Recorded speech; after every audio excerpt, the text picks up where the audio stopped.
Car दोस्तों, मेरा नाम सौम्य मंदिरता है। मैं आपका सौम्य मंदिरता यूट्यूब चैनल पे बहुत बहुत स्वागत करती हूँ। आशा करती हूँ आप स्वस्थ होंगे, खुश होंगे। आज हम एक नई वीडियो के साथ आए हैं जो एक बहुत बड़ा रूट कॉज बन चुका है हमारे इंडिया में, दैट इज़ डोमेस्टिक वायलेंस, घरेलू हिंसा।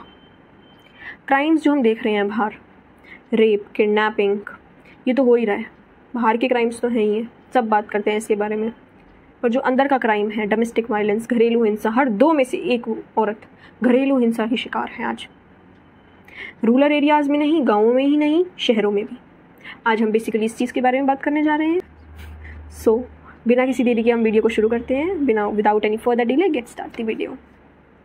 सबसे पहला पॉइंट, हर दो में से एक जो औरत है वो घरेलू हिंसा की शिकार है। जी हाँ, ये कड़वा सच है मगर सही है। औरतें सहती हैं। कई केसेस ऐसे होते हैं जिसमें 19 साल, 20 साल, 10 साल, 15 साल तक औरतें सिर्फ घरेलू हिंसा को सहती हैं। ये सोचती हैं कि हमारे पति हमारे देवता हैं, भगवान हैं, जो हमें पिछले से पेट्रियार्की सोसाइटी जो हमारी है, जो हमारे पूर्वज हैं, ये हमें सिखा के गए हैं कि जो पति देव हैं वो एक भगवान है, भगवान का दर्जा दिया जाता है और देना भी चाहिए, ऐसा नहीं है।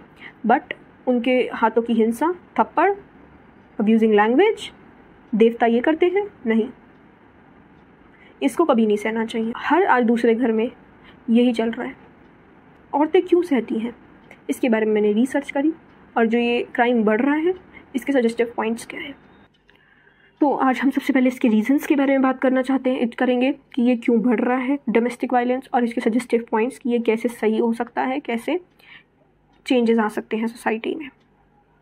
औरतों को सबसे पहले स्टेप लेना होगा। सबसे पहला रीज़न जो आता है, जो मैंने रिसर्च करी है, उसमें मुझे पता चला है कि लड़कियां जो हैं वो इसलिए आवाज़ नहीं उठाती डोमेस्टिक वायलेंस के ख़िलाफ़, घरेलू हिंसा के ख़िलाफ़, क्योंकि वो ये सोचती हैं कि हमारे पेरेंट्स की इज़्ज़त है। अगर हम छोड़ के आ जाएंगे या फिर घर छोड़ के बैठ जाएंगे वो अपना इन लॉज का, तो हमारा क्या होगा, हमारे पेरेंट्स की इज़्ज़त है, उनका नाम ख़राब होगा। नंबर 1 रीज़न जो है, कई जो होती हैं वो समाज के डर से नहीं बोलती कि सोसाइटी क्या सोचेगी, मेरे को ही कैरेक्टरलेस बोलेगी सोसाइटी। तो ये तो शुरू से ही सिखाया जाता है ना कि औरत ही ख़राब है, तो लड़कियों को ही सोसाइटी गलत बोलेगी ना। तीसरा पॉइंट जो हम लेते हैं वो ये रीज़न है कि लड़कियां अपने बच्चों के लिए नहीं बोलती कि अगर मैंने छोड़ दिया, अगर मैं डोमेस्टिक वायलेंस के खिलाफ मैं सह लेती हूँ, कोई बात नहीं, क्योंकि मेरे बच्चों को अच्छी परवरिश मिल रही है यहाँ। अगर मैं बोल दी कुछ तो ये मुझे घर से बाहर निकाल देंगे, या मैं ही खुद से निकल गई तो इस पर किसका इफेक्ट पड़ेगा, बच्चों पे, बच्चों की पढ़ाई पे, उनको एजुकेशन कैसे मिलेगी, उनको फूड, शेल्टर, नेसेसरी आइटम्स। क्योंकि औरतें इतनी जो सहती हैं ना वो एजुकेटेड नहीं होती, क्योंकि जो एजुकेटेड होती है वो मूव ऑन कर जाती है, एजुकेटेड भी होती है वो भी मूव ऑन नहीं कर पाती, because of the society, because of family members. इस वजह से हम बात करते हैं पेट्रियार्कल सोसाइटी के बारे में। ये तो एक रूट कॉज है, ये पेट्रियार्कल सोसाइटी, ये शुरू से ही हमें ऐसा सिखाती है। पितृसत्ता, ये शुरू से ही ऐसे सिखाती है हमें कि हमें कैसे रहना है, आदमियों का दर्जा ऊपर है, औरतों का नहीं है। और औरतों को दब के रहना सिखाया जाता है कि वो तुम्हारे इन लॉज हैं, तुम्हें इनके साथ दब के रहना है। तुम्हें जो एक मदर शादी के टाइम अपने बच्चे को सिखा के भेजती है कि आप वहाँ जा रही हैं तो आपको वहाँ एडजस्ट होना है। बहुत बड़ा रूट कॉज बन चुका है डोमेस्टिक वायलेंस आज की डेट में। एक वीडियो देखी थी मैंने, उसमें एक रिपोर्टर था, वो जगह जगह जाके रूरल एरियाज़ में भी, अर्बन एरियाज़ में भी, सबसे रीसर्च पूछ रहा था कि आप अपनी वाइफ को मारते हैं।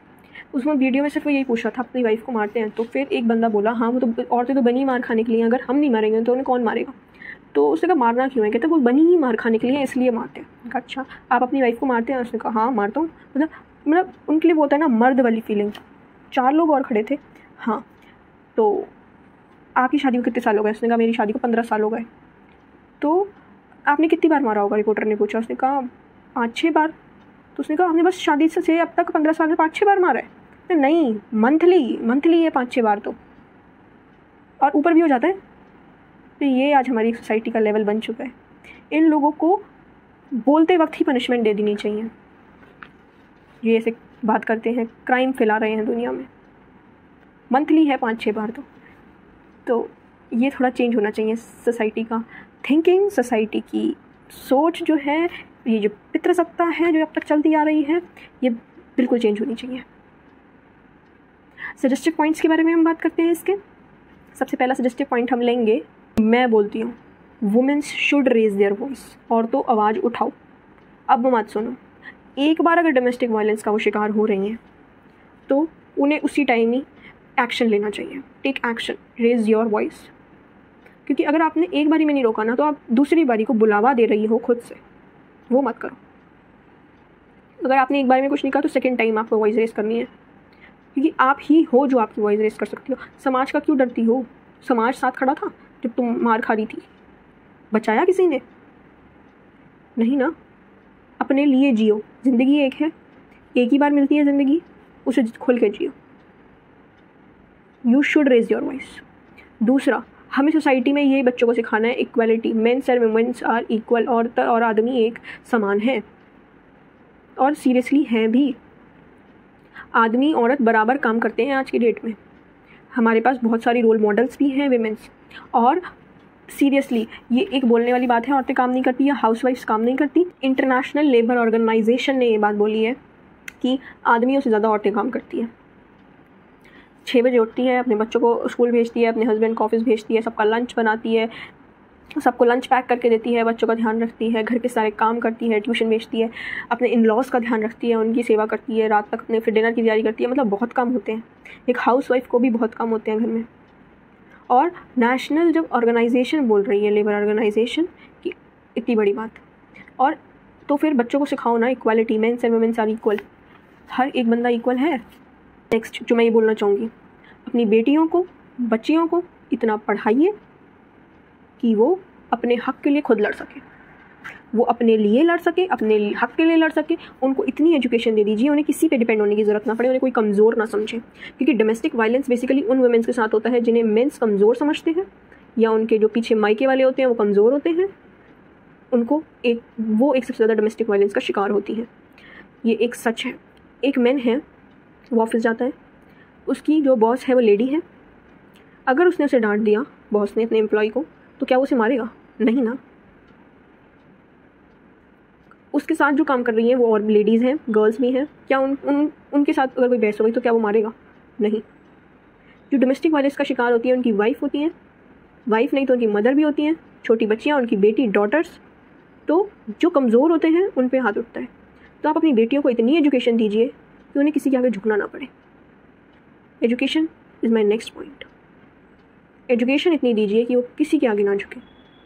नेक्स्ट हम बात करेंगे, एक वुमेन हेल्पलाइन नंबर होना चाहिए डोमेस्टिक वायलेंस का, बेसिकली स्टेट वाइज, जो एक स्टेट लेवल पे एक ध्यान रखे वुमेन्स की डोमेस्टिक वायलेंस का। जैसे दुर्गा शक्ति है, एक फोर्स होनी चाहिए जो बेसिकली इन जो शिकार होती है डोमेस्टिक वायलेंस का वुमेन्स, उन पे ध्यान दे, उनकी हेल्प करे, उनका साथ दे। नेक्स्ट, अपब्रिंगिंग ही हमें अपने बच्चे की ऐसी करनी चाहिए कि तुम्हें कुछ नहीं सहना। एक शादी से पहले अगर मदर अपनी बच्ची को ये सिखा के भेजती है कि ये काम करना, वो काम करना, सबकी बात मानना, तो उसे ये भी, एक मदर को ये भी सिखाना चाहिए उस बच्ची को कि तुम्हें कुछ नहीं सहना। क्यों सहना? सबसे मेन बात सिखाना ही चाहिए, क्योंकि देखो इसमें वीमेन की मेंटल हेल्थ पे भी इफेक्ट पड़ता है एंड फिजिकल हेल्थ पे भी इफेक्ट पड़ता है। अगर उनके बच्चे हैं तो बच्चों की मेंटल हेल्थ पे भी इफेक्ट पड़ता है। तो एक अपब्रिंगिंग ही ऐसी होनी चाहिए जिससे डोमेस्टिक वायलेंस हो ही ना। ये एक रूरल एरियाज़ में ही है सिर्फ, या अर्बन एरियाज़ में भी है? तो ऐसा नहीं है कि ये अनएजुकेटेड लोग करते हैं या रूरल एरियाज़ में हो रहा है। नो, अर्बन एरियाज़ में भी ऐसे होता है। पढ़े लिखे, बहुत एजुकेटेड, बहुत पढ़े लिखे लोग भी ऐसे कर रहे हैं। ठीक है, ऐसा नहीं है कि ये रूरल एरियाज़ में ही है। पूरा ग्राफ अर्बन एरियाज़ का ज़्यादा ऊपर जाता है। और बेसिकली ये जो दिख रहा है ना, ये मिडिल क्लास फैमिलीज़ में ज़्यादा होता है डोमेस्टिक वायलेंस। लड़की को मारा जाता है कि तुम दहेज नहीं लाई, या छोटी छोटी बातों में मारा जाता है। अगर दहेज भी ले आई तो उसके बाद भी छोटी छोटी बातों पर मारा जाता है, डांटा जाता है, चिल्लाया जाता है।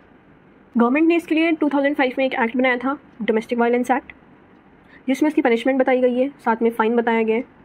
इसमें वुमेन्स को ये बताया गया है डोमेस्टिक वायलेंस एक्ट में कि आपको झुकना नहीं है। इसकी इम्प्रिजनमेंट 3 इयर्स प्लस फ़ाइन है।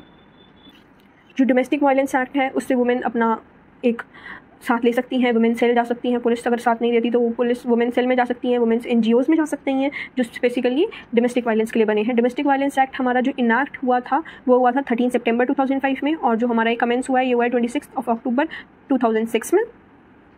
इस एक्ट में सब कुछ लिखा हुआ है कि आपको लड़ने का अधिकार है, आपको वो सब अधिकार, आपके औरतों के सब अधिकार दिए हुए हैं।